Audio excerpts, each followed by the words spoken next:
Sharon Stone has looked back at her time on the 1992 film Basic Instinct.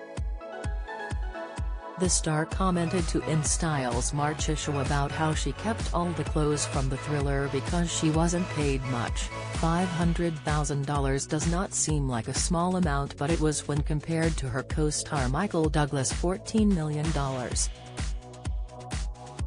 And the blonde bombshell also said she had a hand in selecting the white mini dress with matching coat during the interrogation scene where she famously opened her legs. All of the costumes in the film had that effect, began the icon, who spoke with writer Jennifer Ferris. Then she moved in on the white dress, which she said had an Alfred Hitchcock feel. "Of course, the most memorable one is the white dress and coat I wore in the interrogation room scene," said Stone. "I remember asking the director, Paul Verhoeven, what he wanted me to wear for it. He jokingly said, 'I don't care if you wear a turtleneck and your hair in a bun.' So I said, 'Good, because that's what I was thinking.'" Costume designer Ellen Mirojnick designed the dress.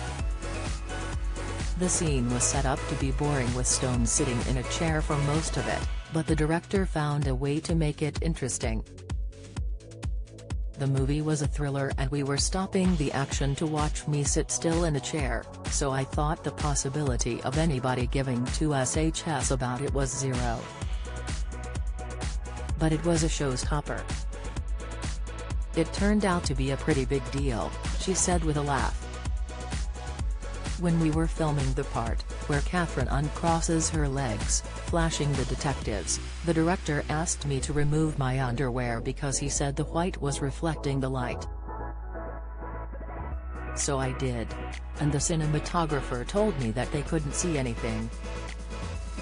In those days, the monitors were much less sophisticated than they are now, so even when they played it back for me, I didn't see any issues," said Sharon.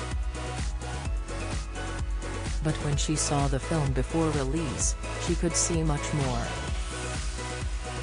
"It would have been a much fairer and more reasonable thing for them to have shown it to me alone first, but it was a part of the movie, and I'm sure they didn't want some new actress overreacting and telling them what to do. So I talked to my lawyer, weighed my options, and then made the decision to allow the scene to stay. Looking back on it, I still think it was the right choice for the film, even if it took me a while to come to that conclusion."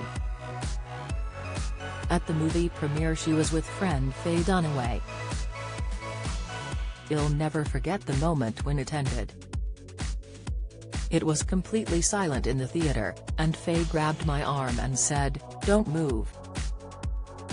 Finally the crowd began to cheer, and Faye said, 'Now you are a big star and they can all kiss your ass.' Laughs, I really did feel my life change in that moment," said Sharon. She also said it was a thrill to get her big break at 32 but worried she would be recast because she was not a big name. "I thought maybe I was just a placeholder," she shared.